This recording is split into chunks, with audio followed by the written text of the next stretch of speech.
Hello, I'm Stuart Malina, and welcome to the third in our series of conversations with members of the Harrisburg Symphony Orchestra family. Today, we're delighted to feature our principal second violinist, Nicole Sharlow.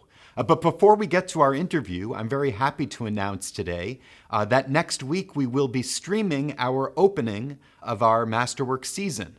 Obviously, because of the circumstances right now, we cannot perform for a live audience, but we're delighted to be presenting a brand new concert available for stream starting on October 3rd at 7:30 at night and going through the next weekend. So we'll be airing it for 9 days. If you're already a subscriber to the Harrisburg Symphony Orchestra, you should already be getting a link to these streams. If you are not a subscriber, you can go to our website, www.harrisburgsymphony.org, and you can purchase tickets either individually for the 4 concerts that we're offering between now and the end of the year, or as a package. And now on to our interview. Hello, Nicole. It's so great to see you after many months. How's everything going? It's going well. Thank you so much for having me as part of this series. I've been enjoying listening to and watching the interviews so far, and I'm excited to be a part of it. Well, I think you were a natural choice. And boy, speaking of nature, you seem to be in a very beautiful place. So talk a little bit about where you're broadcasting from. I am currently in Center Level, Maine at Quisisana Resort, which is where I have been spending my summers since 2001. So it's Wow. a very... What happens up at Quisisana Resort? What is the experience like up there? It's a very unique place. Families and couples and individuals come for vacation. In a typical summer, they'll come for a week at a time. And Quisisana is very well known for their music and their food. So the guests will arrive on a Saturday, have a welcome show to greet them and give them a bit of what to expect throughout the week. We give chamber music performances, which is what I'm a part of. We typically have a piano trio, piano, violin, and cello. And some summers we've added a flute as well. And other summers we've invited a violist, Derek Smith, who is one of our viola members in Harrisburg. He spent 2 summers up here with me, as well as his wife, Charam Smith, was here for a summer as well. And Paul Swenson, one of our cello subs, has been the cellist here with me for the last 8 years. I'm so glad it worked out for you to be in a beautiful place that's relatively safe. Having said that, I'm really excited to be back together in a few weeks to perform together. I think that for me, it's been very strange having time without performances. Let's talk a little bit about your upbringing and how did you come to the violin? Well, I started playing the violin when I was 4 years old. Both of my parents felt that musical education was a really important part of child development, and they had heard a lot of really wonderful things about the Suzuki method and had friends with children also involved in the Suzuki method. So my mom said, well, Nicole will play the violin and Brett, my younger brother, will play the cello. And so we did. And neither of my parents are really very musically inclined. But they were very strong supporters of us. They really encouraged us to practice. I would say maybe not so much encouraged, but required us to practice every day except for Christmas and our birthday each year. Wow. And yeah.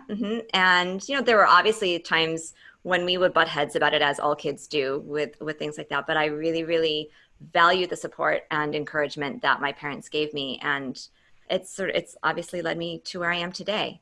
Yeah. So. It's fantastic. Did your brother as well continue playing cello? He doesn't play any longer, but he's a very strong supporter of the arts and really loves music. And he did play, while he wasn't a music major in college, he did play through college in some different community groups. It really is still an important part of his life. That's great. So there must have been some point during your childhood when it really clicked, when you decided, okay, this isn't just something that my parents want me to do, or even something that I enjoy doing, but this is what I do, and this is what I'm going to do. Do you remember when that happened and how that came about? Yeah, I think actually for me, that was a little bit later. It was sort of always part of my identity. In your senior yearbook in high school, they have senior superlatives, and I was voted most musical, and everyone say, "Oh, Nicole, the one who plays the violin," and it was. And I grew up outside Rochester, New York, so it's not that it was uncommon. It's a very cultural city, and the Eastman School of Music is there. The Hochstein School of Music is nearby, and so there are a lot of opportunities, and a lot of people did play instruments growing up, but it was definitely part of who I was. Although I was also very interested in science. So I fully intended to become a medical researcher and go into science. Wow. And I did my undergraduate degree at Carnegie Mellon. And part of the reason I chose that school was because I really wanted to be able to have strong musical experiences in addition to my science studies. I studied with Andras Cardenas while I was there. He was the former concertmaster of the Pittsburgh Symphony. An iconic figure. Yeah, he was tremendously involved and important to me in my musical development. And I was able to, so I decided to do a dual degree program there because I didn't want to play in the music for non-majors or the orchestra for non-majors. I wanted to be able to play with the people who were really serious about their playing. So I was doing a biochemistry degree and a violin performance degree. And after my sophomore year, it was difficult to really excel at both to the level that I wanted to. So I spoke with Mr. Cardenas, I spoke with my parents, and I decided to make the decision to follow music based on the people that I would be spending my life with. And while I love science and science people, I found that I formed stronger bonds with the music friends that I had made.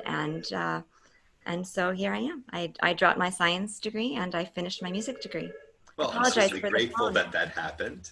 Say that again? I apologize for the phone ringing in the background. I don't know. Listen, these things are going to happen. It's the one of the quirks of the Zoom world that we live in. That's true. Wow. So as I was saying, I'm really delighted that you made that choice. It's really interesting. Are there times when you look back and think, I really miss doing science or anything like that? Do you ever have regrets about that decision? I really don't. I not at all. I mean, I could never give up or trade these relationships and experiences that I've had as a result of music. It's enabled me to travel. It's enabled me to perform in amazing, musical halls, and it's really great. And I still have a love and interest in science, in terms of I love to read, the New York Science Times and things like that. I find it fascinating, but I don't regret the career path that I've chosen. Well, let's take a moment now and listen to some music of you playing. You've sent us 2 excerpts to listen to. Do you want to introduce the first of them? Sure. The first is the introduction from Stravinsky's Suite Italienne. The piece was written in 1933, and it's actually based upon Stravinsky's one-act ballet, Pulcinella. And Pulcinella was commissioned by Sergei Diaghilev. And a fun fact that I found very interesting was that the original costumes and set were designed by Pablo Picasso. So, wow, yeah, that's really cool. Yeah, very interesting. So, and this was also, that ballet was the sort of starting point of Stravinsky's neoclassical period. And so I love the quirks of this piece. I love the dissonance and the harmonies, and it's a lot of fun. And you'll see me performing with my close friend, Dr. Maury Ortman, on the piano. And we're in the music hall at Quisisana Resort. So in the background, you'll see Lake Kezar and the White Mountains of New Hampshire. So enjoy. Oh, fantastic. So music of Stravinsky.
Well, that is among my favorite pieces. I love Pulcinella and I love the Suite Italienne, and it's actually you hear it with a lot of different instruments playing. He made versions for various combinations of instruments, and you mentioned that it was neoclassical music. I think that I don't know, for some reason, the early 20th century Russians did it better than anyone else. You know, the Prokofiev and Stravinsky neoclassical, I think, are among my favorites, just in terms of the combinations of sounds. So let's get back to your story. You graduated from Carnegie Mellon.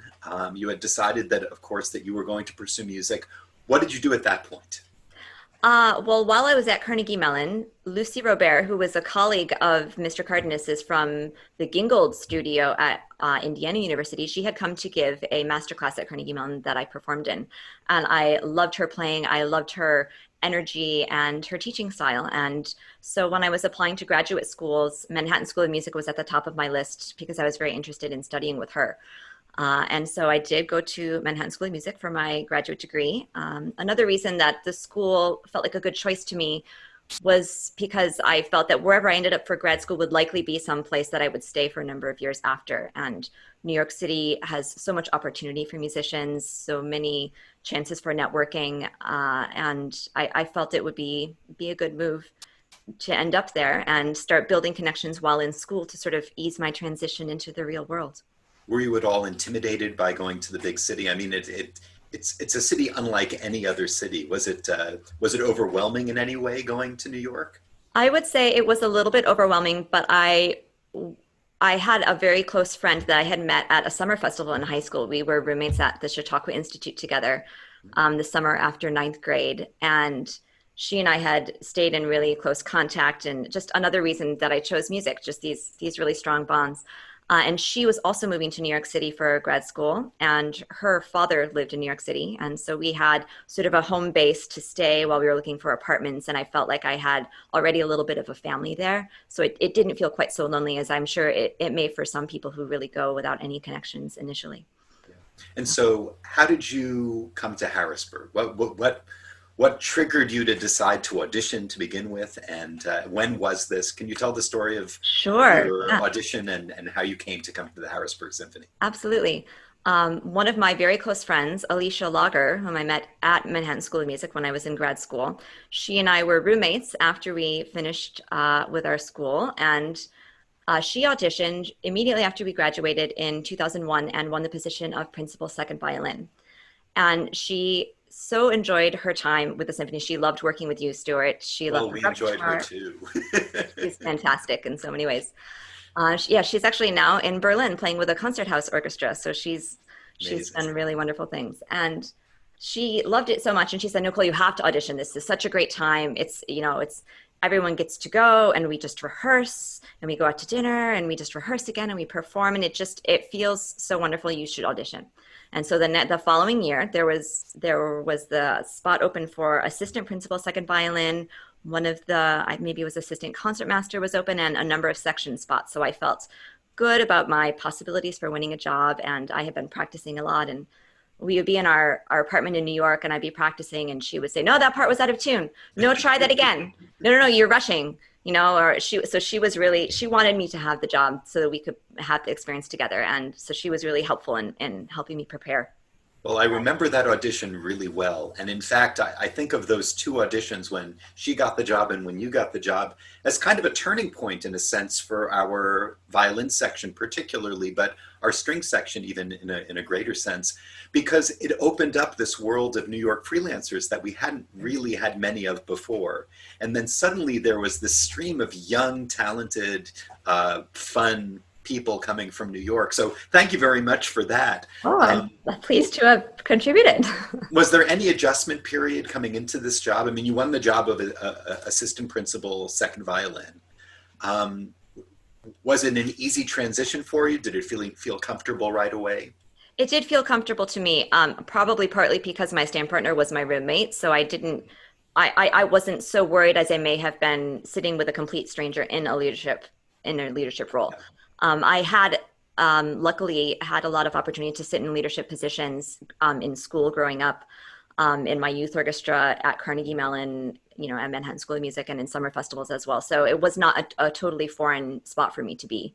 Yep. And of course, you're so easy to follow, and the whole orchestra is easy to play with, which makes a big difference too. It didn't feel like I was, struggling or fighting at all. So what would you describe as the things that make the Harrisburg Symphony unique among this type of regional, mostly freelance orchestra? I would say one of the things that makes Harrisburg unique is that we're all there staying and living together for the entire weekend that we come to play. And I know a lot of regional orchestras don't have the budget, or maybe the management hasn't been able to agree with the players in putting this into their contract as we have been able to. But the fact that we are able to stay in a hotel and all be together and don't have to drive back and forth to our homes allows us this opportunity to be able to socialize together outside of rehearsal. And it really it cements these friendships and relationships. And when you're friends with someone that you're performing with, you have this respect for them that's built both on professional experience and social experiences. It's just it's easier to play. You enjoy it more, and the more you enjoy something, I think the audience can feel that. And I think for sure the audience can feel it. And if you ask our audience, that's one of the things they talk about is the joy and passion that comes from the stage. And yeah, it's very gratifying for me, needless to say, to have that in front of me. But I'm glad to hear you say that. Yeah. Do you have any particular memories that jump out when you think, I mean, you've been with the Harrisburg Symphony now for how many years? Well, I guess I won the audition in the fall of 2002, so almost So 18 years. 18 years. So in those 18 years, are there any events, any concerts that jump out at you as particularly memorable? Well, I love it when our own players have solos with the orchestra.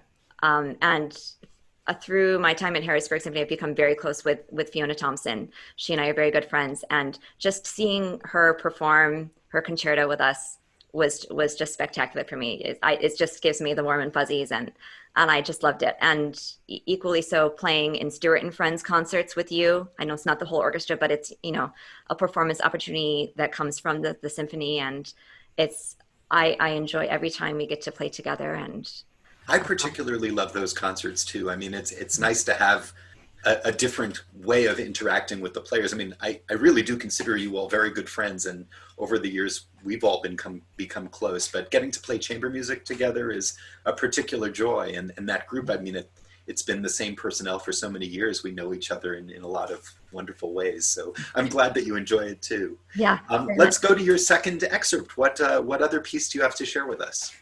So the second piece I'll be playing is the Berceuse from Reinhold Glier's 8 Pieces for Violin and Cello. And the cellist playing with me is Paul Swenson, who has been up at Quisisana with me for 8 summers and has been subbing with the Harrisburg Symphony for the past, I think, 3 or 4 years now. Mm-hmm. And he lives in New York as well, so we get to perform together a lot. And I love playing with Paul. It's so easy and rewarding, and I think our sounds blend well, and I hope you'll enjoy it. This is a beautiful piece. Music of Glier.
Well, that also was incredibly beautiful, and one can really see, the relationship that you have with Paul and the pleasure that you get in playing together. But what struck me about this particular piece is what was going on in the background with the birds and the flowers. Where was this? Where was this played? This is one of the beautiful gardens at Quisisana Resort. And this summer, because we were eating outside because of the pandemic and trying to be socially distant, we gave garden concerts in the evening, sometimes before dinner or during dinner. And so this is one of those garden concerts, and the weather was just perfect, and we got a lovely recording. And Oh, yeah, splendid. And the natural scene just complemented the music so nicely. And the music, Blier's music kind of is this bridge between the romanticism of, say, Tchaikovsky and Rimsky-Korsakov into, the world of the 20th century. He just has this interesting place. yeah, it's really true. And another fun fact is that Glier actually taught Prokofiev when Prokofiev was 11. Wow. So, So and maybe that's where Prokofiev's lyrical side comes from, that yes, yeah. exposure. And then that sort of ties into Prokofiev also had his neoclassical period with Stravinsky that I played earlier. So, yeah. Well, so I'd like, we're nearing the end of this interview, and I'd like to know what you see as the place of classical music in our society right now, and what do you see as the future of orchestral music? I think music is so important in society, whether it be in an orchestra hall or on someone's radio.